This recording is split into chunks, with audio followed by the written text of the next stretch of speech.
अस्सलाम वालेकुम। आज की कार्रवाई रिकॉर्ड पे लाना ज़रूरी था और पिछले 2 दिन का तकाबली तज्ज़िया मैं आपके सामने रखूँगा, क्योंकि ये हमारे बर्दाश्त करने का टाइम है। इससे ज़्यादा हम पहले बर्दाश्त कर चुके हैं इसकी GMK इलेक्ट्रिक सरजानी 2 की हरामीपन को, कमीनेपन को। मुँह से गाली निकलेगी, ना चाहते हुए भी निकल जाती है, क्योंकि ये आदमी जिस किस्म की अजियत इस इलाके के लोगों को दे रहा है, अगर कानून का ख्याल ना होता तो ऐसे आदमी का तो बहुत बुरा असर करना चाहिए। उसको तो ज़मीन के अंदर आधा गाड़ कर उसमें पत्थरों की बारिश करके उसको जान से मारना चाहिए, ये जिस टाइप का आदमी है। लेकिन क्योंकि कानून की पासदारी करना हर पाकिस्तानी के ऊपर लाजिम है और ये उसी कानून के कमज़ोरी का बेनिफिशरी है। अगर इस मुल्क के अंदर कानून सख्त होता या कानून बिल्कुल ना होता तो यकीन कीजिए कि ये सफ़ाई हस्ती पर यह शख्स मौजूद ही ना होता जिसे मैं GMK इलेक्ट्रिक सरजानी 2 कहता हूँ। और कुदरत की खुशनसीबी देखिए कि मैं ख़ुद कानून की बहुत पासदारी का कायल हूँ, लेकिन मैं ये भी जानता हूँ कि कानून की कमज़ोरी का इस मुल्क के अंदर हिजड़े जो है ना वो बहुत फ़ायदा उठाते हैं। ऐसे लोगों को मैं हिजड़े कहता हूँ कि जो इत्तफ़ाक़न इंसानी शक्ल में पैदा हो गए हैं, लेकिन अंदर से फितरतन वो हिजड़े हैं और बाहर वो मर्द बने फिरते हैं। ये तो सारी वो तकलीफ़ है जो मैं लोगों की देखता हूँ और उस गुस्से को बड़ी मुश्किल से बर्दाश्त करता हूँ। लेकिन जैसा कि मैंने पिछली वीडियो में एक चीज़ अपलोड की थी कि मुझे अल्लाह की ज़ात पे पूरा यकीन है कि अगर मैं इसका पीछा करना छोड़ भी दूँ तो इसके जुल्म सितम इस हद तक बढ़ चुके हैं कि ये अल्लाह की पकड़ से तो किसी कीमत पर नहीं बच पाएगा।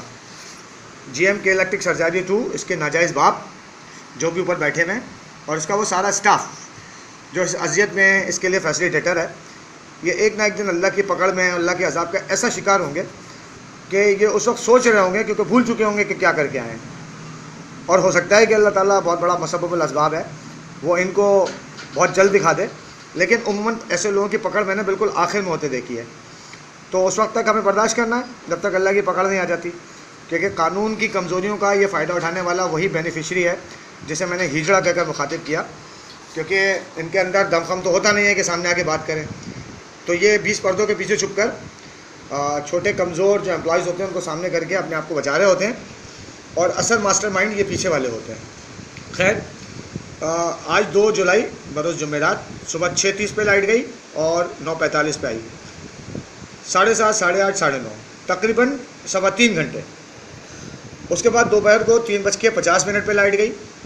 जिस वक्त मैंने कंप्लेंट सेंटर फ़ोन किया तो वहाँ पर किसी बिलाल लड़के ने उठाया और वो मुझसे ये पूछ कर उसने लाइन ही काट दी कि जी आपकी लाइट कब गई है। मैंने फिर कॉल करना मुनासिब नहीं समझा और तकरीबन 5:30, पौने 6 बजे मैंने दोबारा कंप्लेंट सेंटर फ़ोन किया तो वहाँ पर रिकॉर्डिंग मशीन चल रही थी, जिस पर इनका वही पुराना हिसाब किताब है कि जी आपके इलाके की बिजली आज का आपका मॉडल है। बिलाल ने उस वक्त तक मुझे कोई टेक्निकल फॉल्ट वगैरह कुछ नहीं बताया था। इसका मतलब ये है कि टेक्निकल फॉल्ट बाद में बनाया गया। ये टिकट नंबर चल रहा था जी 9017221398 और ये लाइट 3:50 पे जो गई तो 8:20 पे आई, यानी 3:50, 4:50, 5:50, 6:50, 7:50, 8:50, 7:50 और 8:20, यानी कि करीबन 5.25 घंटे ही है। 3.25 घंटे वो 5.25 घंटे ही है। ये प्रैक्टिस इसने 30 जून को भी दोहराई थी। ये मैं इसीलिए आपके सामने ला रहा हूँ कि ये अपनी अंदर के घटियापन को मुख्तलिफ अंदाज से डिस्प्ले करता है और चीज़ों को नए एंगल से लेकर आता है और समझता है कि किसी की नज़र नहीं पड़ेगी। ये इसने 30 जून को भी किया था कि जी रात को 12:05 पे लाइट गई थी। टेक्निकल फॉल्ट बताया गया था, 1 घंटे का रेजोल्यूशन टाइम दिया गया था। 1 घंटा 15 मिनट के बाद जब मैंने दोबारा कॉल की थी तो पता चला था कि जी टेक्निकल फॉल्ट आया हुआ है और 12:05 पे कोई इशू हाईलाइट नहीं हुआ था, कोई टेक्निकल फॉल्ट का रीज़न नहीं था और कोई लोकेशन नहीं थी, सिर्फ 1 घंटे का रेजोल्यूशन टाइम दिया गया था। लेकिन जब 1:20 पर मैंने दोबारा कॉल की, 1 घंटा 15 मिनट गुजर जाने के बाद, तो नबील ने बताया कि जी हमारे पास, मुइज़ ने मुझे बताया कि जी हमारे पास इशू हाईलाइट हुआ है 12:22 पे, जो कि 12:05 पे जुनैद ने नहीं बताया था। जुनैद कह रहा था कि हमारे पास इशू हाईलाइट हुआ है 12:06 पे। 1:20 पर मुइज़ मुझे बताता है कि हमारे पास इशू हाईलाइट हुआ है 12:22 पे। कोई रेफरेंस नहीं था, कोई टेक्निकल फॉल्ट की नौयत नहीं थी, कोई लोकेशन नहीं थी और कंप्लेंट को रजिस्टर्ड करने से इसने इनकार कर दिया था। और उसके बाद फिर ये लाइट अगले दिन सुबह 8 बजे आई थी, यानी इसने उस दिन 8 घंटे की लोड शेडिंग की थी और उसी प्रैक्टिस को इसने आज दोबारा दोहराया है 2 जुलाई को।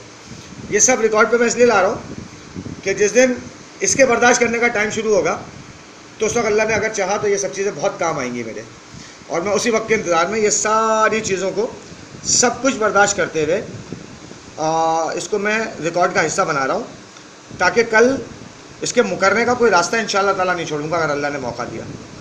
और अगर ये खुदा न खास्ता बच जाता है तो फिर अल्लाह की पकड़ में तो ज़्यादा मामला इसका ख़राब हो जाएगा।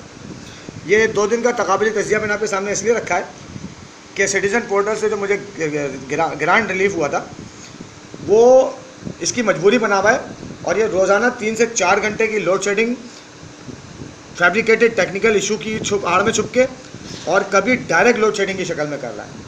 और हर दूसरे दिन अब इसने एक नई प्रैक्टिस शुरू की है कि ये 8 घंटे का एक्स्ट्रा टेक्निकल फॉल्ट की आड़ लेकर लोड शेडिंग कर रहा है। अच्छा, क्योंकि के के इदारे को ही मैं चोरों का अड्डा और खबीसों की आमाजगाह कहता हूँ। इस शहर के अंदर अगर कोई सबसे बड़ी मुसीबत, परेशानी, बीमारी और नहुसत है तो आप यकीन कर लीजिए कि वो के इलेक्ट्रिक है, जिनका जो मालिक है नकवी करके होता है। ये इंग्लैंड के अंदर मनी लॉन्ड्रिंग केस में ज़मानत पर है और बरतानिया छोड़ के निकल नहीं सकता। ऐसे आदमी की कंपनी ऐसे ही लोगों पर मुश्तमिल होगी, क्योंकि चोरों के साथ चोर और गिराकटी पाए जाते हैं। तो ये जो GM के इलेक्ट्रिक सरजानी 2 है, अपने नाजायज़ बाबों को खुश कर रहा है। अपनी हराम की आमदनी को इसने कुंडा सिस्टम के थ्रू बिजली की चोरी में जो ये इसका इन्वॉल्वमेंट है, जिसके लिए मैंने FIA से, अब मैं FIA की तरफ जा रहा हूँ इंशाल्लाह। मैंने FIA से इंक्वायरी की रिक्वेस्ट की है। मेरे एक जानने वाले साहब वहाँ बैठे हैं, मैंने उनसे जिक्र किया। उन्होंने बोला कि तुम एक प्रॉपर कंप्लेन दो मुझे, हम इसको देखते हैं कि अगर ये ऐसा कुछ यहाँ पर हो रहा है और तुमको PM पोर्टल से अगर इस किस्म की कोई रिलीफ ग्रांट हो गया है तो तुम एक प्रॉपर बाज़ाब्ता तौर पर एप्लीकेशन दो और उसको अपने इलाके के एडमिनिस्ट्रेटर से या जो इस इलाके का MP है या MN है उससे तुम इसको अटैच करा के हम तक पहुँचाओ। ये इंशाल्लाह सिलसिला बहुत जल्द मैं शुरू करूँगा। अभी तो मैं ये बताने की कोशिश कर रहा हूँ कि ये अपने वक्त का इंतज़ार करे। जब ये फंसेगा तो इसके नाजायज़ बाप अपनी नाजायज़ औलाद की सपोर्ट में कभी भी नहीं आएंगे। GM के इलेक्ट्रिक सरजानी 2, ये मैं तुझको कह रहा हूँ, जो तू अपने नाजायज़ बापों के ऊपर बैठ के खुश कर रहा है और नीचे अपनी हराम की आमदनी को तूने जारी व सारी रखा हुआ है। बिजली चोरी करके अपनी ऑपरेशनल गाड़ियाँ तू यूज़ करता है, डिवाइस यूज़ करता है और इलाके में लोगों को कुंडा लगवाता है, और फिर उसी की आड़ लेकर इस इलाके में लोड शेडिंग करता है और लोगों को तू चोर कहता है। बेसिकली तू और तेरा ख़ानदान पूरा चोर दिखता है मुझे। तू अपने नाजायज़ बापों को खुश करता रहे। हमारे बर्दाश्त करने का टाइम है, तेरे बर्दाश्त करने का टाइम जब शुरू होगा तो उस वक्त तेरी कैपेसिटी देखेंगे। अभी रात 10:25 पर मैं ये वीडियो अपलोड कर रहा हूँ, क्योंकि आज ये बेसिकली अपना वो जो इसने नया सिलसिला शुरू किया है कि हर दूसरे दिन 8 घंटे की लोड शेडिंग टेक्निकल फॉल्ट की आड़ में छुपकर।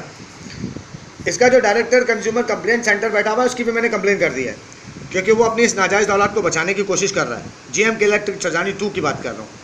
इनका जो कंज्यूमर डिवीज़न में डायरेक्टर कंप्लेंट सेंटर बैठा हुआ है, मुझे वो भी इन्हीं चोरों का साथी लग रहा है, क्योंकि वो मेरी कंप्लेन को 2 कंप्लेनों को मेरी ड्रॉप कर चुका है और अब मैं उसके पीछे भी लगा हुआ हूँ कि अपने इस नाजायज़ औलाद को और अपने आप को ये कब तक बचाते हैं। देखना मैंने ये है, अल्लाह की मदद का इंतज़ार रहेगा और अल्लाह की ज़ात से अच्छी उम्मीद के साथ मैं इसका पीछा करता रहूँगा। दुआओं का मुतमन्नी, इजाज़त दीजिए। अल्लाह हाफ़िज़।